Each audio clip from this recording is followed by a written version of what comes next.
trees.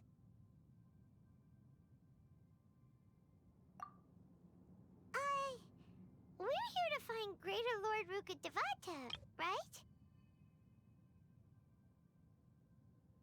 But the one standing over there is... Is that me? She looks exactly like me. Are you Greater Lord Rukkhadevata? Yes, that's me. Are you surprised by my appearance? Irminsul and the surrounding lands have been reproduced here as they were years ago. But this is just a realm of consciousness. We are manifestations of the same nature. Hence why we would appear exactly the same. We're of the same nature. Why? Because you are me, and I am you. You are me in the new samsara. The new samsara? As Greater Lord Rukkhadevata, I'm the avatar of Irminsul, and you are the purest branch snapped from Irminsul. Imagine it this way. Even if a tree dies, its branches will eventually take root and grow, continuing the tree's life in another form. I'm merely the remaining consciousness of Greater Lord Rukkhadevata. The real me has presumably died a long time ago.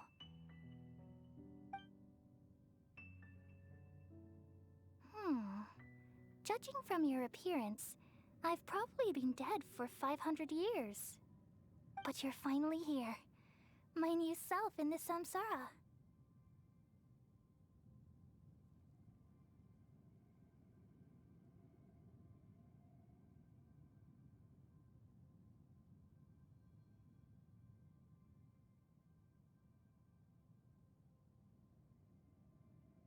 If this is true, then am I going to be a great archon like you someday?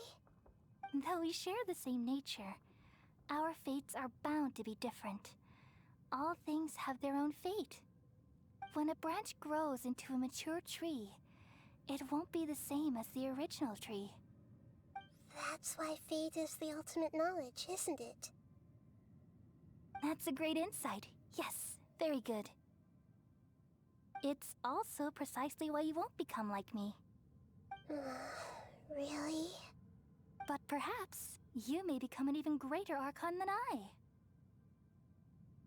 I already see a determination in you that I didn't possess in my time, and the future that it leads you to will be yours alone, along with the blessings from your past experiences.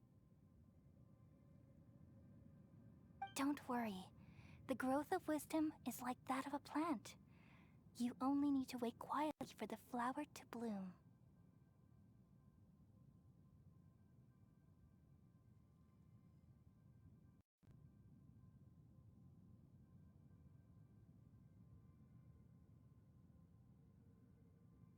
Come to think of it, the sages never had the faintest inkling of the meaning of wisdom. Thank you. Nothing makes me happier than discovering that the archon I always admired was in fact myself in another fate. It's so nice to speak with you, Greater Lord Rukkhadevata. I've always wanted to meet you. The feeling is mutual. From the moment I snapped the branch off Irminsul and created you, I've also looked forward to talking with you. Could you tell me why you wanted to create me? And what exactly happened when you died? Ah, I see. You're here seeking answers, right? Everything that day, even the sky itself, changed into a color like this. At that time, the seven were all summoned to the nation of Conria. Except for me. I had a more important task to attend to. I had to protect Irminsul. The disaster occurred together with the pollution of forbidden knowledge. At that very moment, with my consciousness connected to Irminsul, I sensed something was wrong. The pain started to torment my mind. By the time I reached Irminsul, it was already displaying signs of corruption. Had I not repelled the pollution of forbidden knowledge with King Deshret thousands of years ago, I might have felt even more hopeless and lost. So what exactly is forbidden knowledge? It's a kind of knowledge that doesn't belong to this world, and a form of truth that can't be understood. It came from the very bottom of the abyss. Even I could never understand it. The world is constantly rejecting it, leading to all kinds of bad phenomena. If we allow forbidden knowledge to pollute Irminsul, I'm afraid the entirety of Tevat could fall apart. So, there's knowledge that even the God of Wisdom can't understand? At that time, I knew I couldn't repel the forbidden knowledge with my strength alone. Which is why I created a device that compiled human wisdom and named it the Akasha. It's truly the world's most amazing invention. Thank you. For a long time, I thought dreams were the fruit of human wisdom. Though it was selfish to do so, I borrowed people's dreams using the Akasha. Then I compiled their wisdom and all of my own power. Well, did it work? Thanks to the wisdom of the people of Sumeru, almost all the forbidden knowledge was cleared from Irminsul. But things didn't go as smoothly as I thought. I had a terrible headache, which gave me an uneasy feeling. And then I remembered that my consciousness was also connected with Irminsul. It brought me knowledge and wisdom, but vile corruption as well. From the very beginning, my existence had been polluted by the forbidden knowledge. Oh no. How could that happen? I've experienced that pain in your consciousness. It must have been a horrible experience. Yes, but my feelings weren't important. The important thing was that even if I died, my existence and everything related to me would continue to exist in Irminsul as memories and knowledge, meaning that the forbidden knowledge couldn't ever be permanently eradicated. And there's no way for me to eliminate myself. It would be a sort of paradox. So, I took the purest branch of Irminsul as my incarnation in the next samsara, and left a trail of clues, all in hopes that you would come here and remove me and my pollution from Irminsul forever. Wait, no, I can't.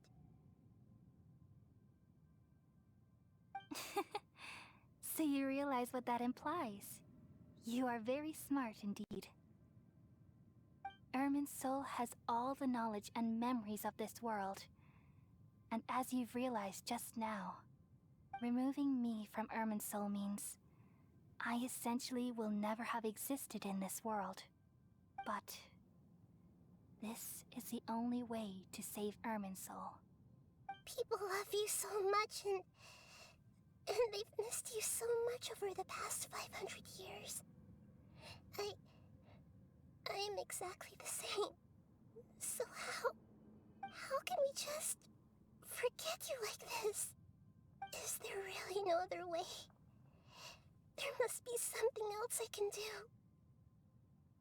You're the god of wisdom, Booer. You should know that there is no other way. But this is so cruel. I don't want to forget you.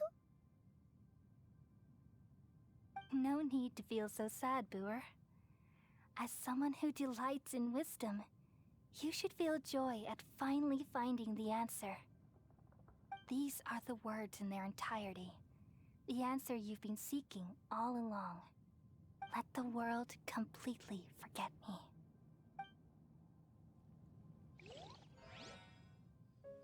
We all nestle under the great tree of wisdom, peering out to perceive the world. From the earth and from the rain, we perceive its wonders, until we become a white bird to perch atop a branch, and finally snap off the most important leaf. Once upon a time, I alone dreamed in this world. In my dreams, everybody would also dream after they fell asleep. Wild and wonderful thoughts would emerge from their minds. Some tumbled to the ground, and others floated to the sky, connecting all things in the world into one dazzling net. Among a plethora of worlds were numerous smaller worlds, all of fate, finding within the tapestry their brilliant glow. I gradually understood that these indescribable and constantly changing things are the most profound things in the world. Only they can completely repel the madness. Only dreams can awaken consciousness from the deepest darkness.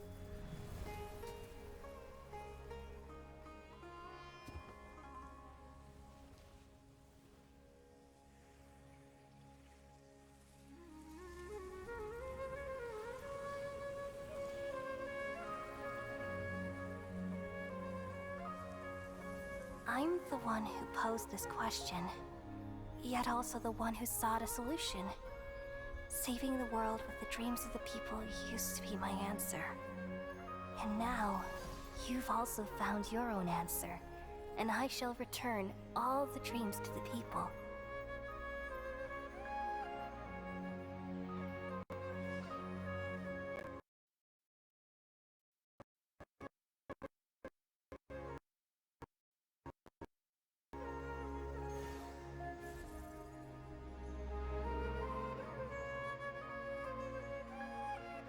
Goodbye, people of Sumeru. May you be blessed tonight with the sweetest of dreams.